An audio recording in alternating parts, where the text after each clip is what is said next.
Na, a mai nap ellátogatunk a Diamond Beachre. De mielőtt bemegyünk, itt van egy parkoló, és ez egy jó pont, hogy megmutassam, hogy gyakorlatilag a Gletscher az idáig ért, még 1890-ben.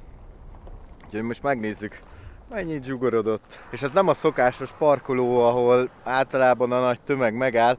Ez, hogyha Vig felől jöttök, 2-vel előtte van, talán egy olyan kilométer, de innen érdemes megközelíteni első körben, mert itt elég kevesen vannak. A másik parkoló nagyon zsúfolt.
Bele is rakhatjátok a viszkibe.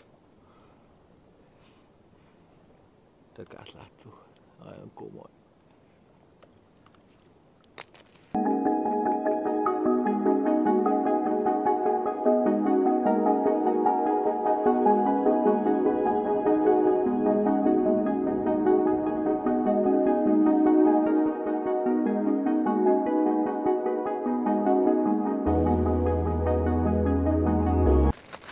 Közben annyira megjött az ihlet, hogy jó lenne elmenni Grönlandra.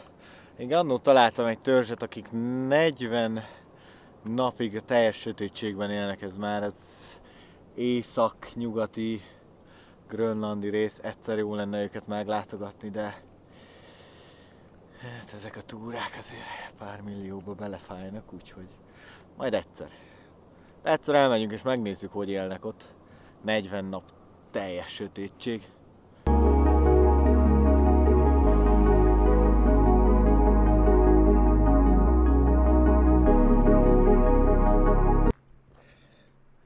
És látjátok, ott a messzeségben